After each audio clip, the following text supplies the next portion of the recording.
Buenas tardes. Vamos a continuar entonces el curso de cuidados y rehabilitación del paciente traqueostomizado. Mi nombre es Arturo Fernández, soy kinesiólogo y vamos a hablar en este caso de algunas alteraciones anátomo-funcionales en pacientes traqueostomizados.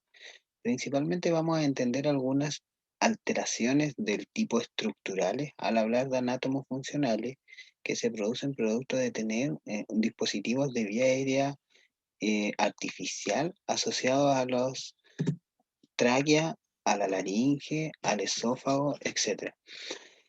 Entonces, haciendo un resumen, las principales alteraciones que se producen producto del uso de dispositivos de vía aérea artificial invasivo son los granulomas, las estenosis, la compresión dinámica de la vía aérea o el colapso dinámico de la vía aérea, la traqueomalacia, las fístulas traqueoesofágicas y los reflujos gastroesofágicos. Estas son las principales alteraciones que usted como kinesiólogo, como fonoaudiólogo, como profesional que trabaja con este tipo de pacientes se va a encontrar cuando los aborde. Vamos a hablar un poquitito de cada uno de ellos. En este caso, vamos a hablar de los granulomas, principalmente. ¿Por qué va el primero? Porque es el más común de todas las alteraciones que podemos tener asociados al uso de dispositivos de vía aérea artificial. En este caso, se define como la formación de tejido inflamatorio y vascularizado de carácter blando y benigno, ¿ya? Podría clasificarse según su ubicación y puede presentar distintas manifestaciones clínicas. ¿Por qué distintas manifestaciones clínicas? Porque depende del lugar donde se presente, puede ser un poco más superior en la vía aérea, puede ser un poco más inferior, muchas veces depende del tamaño, puede ocluir casi la totalidad del lumen de la vía aérea y puede comprometer en forma importante la indemnidad de la vía aérea. Por eso también es importante clasificarlas según el lugar donde se presentan. Principalmente pueden presentarse en la periferia del estómago, por fuera, ¿ya? Dentro de la tráquea o en la punta de la cánula. Muchas veces cuando se presenta en la punta de la cánula genera esta oclusión y que podría condicionar un evento de riesgo vital. ¿Por qué aparece entonces, como lo decía su definición, por qué aparecen estos granulomas? Porque hay un daño o una irritación crónica sobre la mucosa, ya sea de la laringe o a nivel traqueal o a nivel donde se encuentre en la vía aérea superior, o sea, donde se encuentre la vía aérea artificial en contacto con la mucosa. Recordemos que las cánulas de traqueostomía o los tubos orotraqueales son de PVC o pueden ser o sea, son de polivinilo, en su gran mayoría de silicona.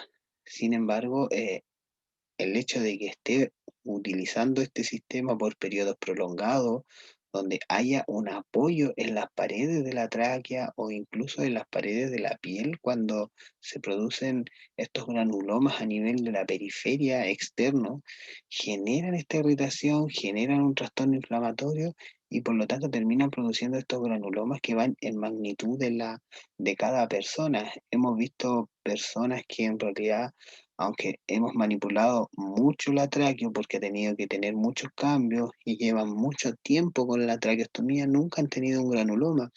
Sin embargo, hay gente o hay pacientes que muchas veces con un corto periodo de tiempo y sin una manipulación importante de la vía aérea presentan granulomas en forma constante.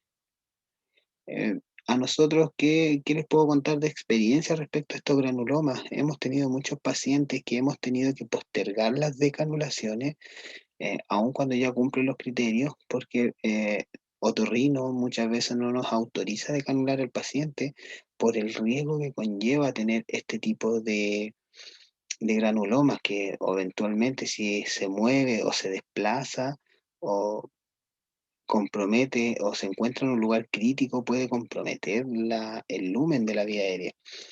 Entonces, ¿cuál es el abordaje que se utiliza más comúnmente? A quirúrgico.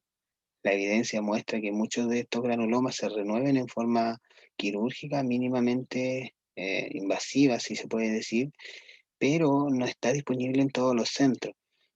muchas otras experiencias respecto a estos tipos de granulomas, sobre todo cuando estos granulomas se encuentran en la periferia o en contacto con la piel hacia la parte más exterior de la vía aérea.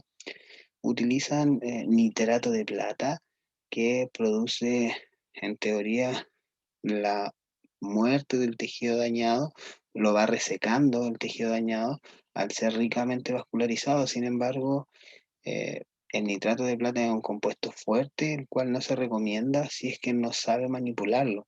Nosotros en forma personal, los granulomas que hemos tenido, eh, no los hemos abordado ni quirúrgicamente ni con algún compuesto recomendado, porque efectivamente se han logrado decanular y han logrado continuar a hacer su vida sin mayor conflicto respecto a estos granulomas.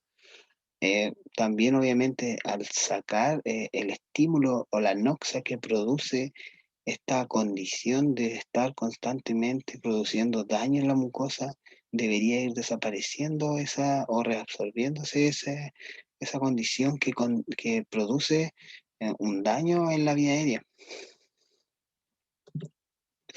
Entonces tenemos distintas fotos de granuloma. En este caso, el granuloma, los sitios en los cuales más frecuentemente se utiliza asociado a la cánula de traqueostomía, como lo decíamos, puede estar uno por sobre la cánula de traqueostomía, eh, que en este caso, según la imagen, los describe como supraestomales en relación al estoma. Dos, los describe por debajo del orificio de la traqueostomía. Tres, en el área del CAF, producto de que el CAF constantemente produce una irritación en la zona. Y cuatro, distal al tubo, porque siempre la cánula de traqueostomía, como se mueve, produce roce con las paredes de la tráquea y ese roce crónico puede desencadenar en la generación de un granuloma. En este ejemplo tenemos a mano derecha dos granulomas que están apuntados con la flecha verde y con la flecha roja, y cómo estos granulomas fueron removidos a través de, de-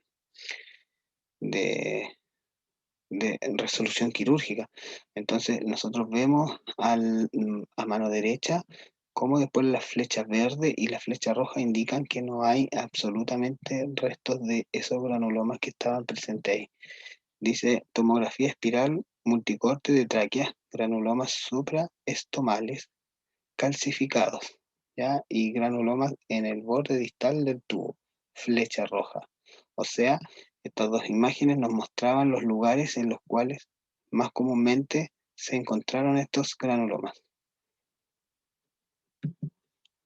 Tenemos, por ejemplo, este granuloma que se encontraba cerca de lo que es la región cordal y que fue por vía microquirúrgica extraído. Lo podemos ver, en realidad era un granuloma bastante grande y con bastante tamaño como para cubrir cierta parte del lumen eh, traqueal. Tenemos en esta mano derecha una cánula de traqueostomía donde nos muestra la flecha amarilla, la generación de un estoma, o sea, la generación de un granuloma a nivel del peristoma. Entonces, son muy comunes, sobre todo asociados al roce que producen estas aletas de la traqueostomía con la piel. Otra de las alteraciones de la vía aérea superior asociada a estos dispositivos es la estenosis, que igual es súper común junto con los granulomas. ¿Qué nos dice de la estenosis? Que es una reacción inflamatoria vascularizada que evoluciona hacia un tejido cicatricial. Y la principal condición que caracteriza la estenosis es que disminuye el lumen del territorio traqueal. Si ustedes ven esta imagen a su derecha, pueden visualizar que el lumen traqueal está muy reducido y que el tejido cicatricial que bordea esta estructura, este lumen, está bastante expandido. Las estenosis entonces pueden ser traqueales, pueden estar asociadas principalmente al tubo orotraqueal o pueden estar asociadas a la traqueostomía, a la cánula de traqueostomía. Cuando nosotros presentamos una alteración en el lumen traqueal, principalmente lo que podemos hacer es determinar el nivel en el que está el lumen y poder realizar tal vez un cambio de la cánula de traqueostomía por una de mayor tamaño, de mayor largo. En este caso, las cánulas de traqueostomía que son más largas se denominan cánulas de traqueostomía XLT, ya sea que son más largas a nivel proximal, por ejemplo, cuando son pacientes obesos con harto tejido subcutáneo, o a nivel distal, intraluminal, ya sea cuando tenemos, por ejemplo, una estenosis, producto de este roce constante del CAF con las paredes traqueales, que nos permite posicionarnos en una, en un, que nos permite posicionarnos estratégicamente, entonces evitando el daño mayor producto de este estímulo que está constantemente generando sobre las paredes traqueales. Em, ¿Qué más podemos hablar? Que la estenosis subglótica está clasificada según Cotton y Meyer eh, en grado 1, grado 2, grado 3, grado 4. En este caso, grado 4 es cuando prácticamente no hay detectable lumen en la vía aérea. Cuando tenemos un grado 3 es cuando vamos desde un 71 a un 99% de estenosis o oclusión de la vía aérea. Grado 2 cuando vamos de un 51 a un 70, o sea, prácticamente la mitad del lumen de la vía aérea está ocluido por esta estenosis. Y grado 1 cuando no hay obstrucción hasta un 50% de obstrucción del lumen.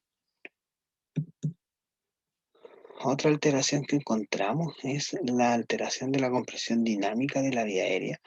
La compresión dinámica de la vía aérea es más que nada cuando hay alteración y hipotonía de la musculatura que rodea la estructura. En este caso, existe protrusión o arqueamiento o invaginación de la membrana posterior hacia el lumen de la vía aérea en expiración. Esa es la gran diferencia con la traqueomalacia, que la traqueomalacia principalmente se produce en cualquier momento de la respiración. En este caso, la compresión dinámica se produce principalmente o solamente en la expiración. No hay colapso del cartílago, puede causar una disminución del lumen de la vía aérea del 50% o incluso más. Por ejemplo, tenemos estas condiciones donde nosotros sabemos o sospechamos de un paciente que tiene un colapso dinámico de la vía aérea. Cuando nos toque cambiar tal vez algún dispositivo invasivo, nos pidan hacer un cambio de traqueostomía o una manipulación, que puede ser un riesgo para el paciente, es mejor realizar estas técnicas a cuatro manos, con compañía, porque, por ejemplo, si usted saca o extrae una traqueostomía y que se encuentra con una compresión dinámica de la vía aérea, o que se encuentra con una traqueomalacia, ese tejido, ese lumen eh, traqueal o de la vía aérea se va a reducir más de un 50%. Por lo tanto vamos a tener un paciente que en caso que usted no lo pueda recanular producto de esta configuración anatómica que cambia cuando uno extrae la tráqueo, debe tener precaución, ¿ya? La traqueomalacia, entonces, hay un debilitamiento de las paredes de las vías respiratorias y conducen a un colapso de las estructuras cartilaginosas anteriores y laterales de las vías respiratorias. ¿Por qué lo comento? Porque a nosotros nos ha tocado, eh, en este caso, tener pacientes con traqueomalacia que en el momento de realizar la, el cambio de la cánula de traqueostomía hay un colapso total producto de esta debilidad de toda la musculatura que mantiene este sostén. Entonces, la cánula de traqueostomía mantenía el sostén de toda la zona. Una vez que se retiró, el sistema colapsó y no pudimos volver a introducir la cánula de traqueostomía y el paciente tuvo que ser intubado nuevamente con el selle del estómago, obviamente para evitar la fuga. ¿Qué otra alteración encontramos asociada a los dispositivos? La fístula traqueosofágica, que es súper poco común, por lo menos en los años que yo llevo de trabajo, me ha tocado solamente ver una, eh, y la verdad las cosas es que tienen un manejo un poco distinto, porque son estos pacientes que, producto de esta fístula, hay paso del contenido de alimentación a la vía aérea, por lo tanto hay que tener mucha precaución. Es producida entonces por la injuria de la pared posterior de la tráquea. Puede haber una perforación iatrogénica durante la realización de la traqueostomía percutánea, o puede ocurrir por excesiva presión del balón que daña la pared posterior de la tráquea.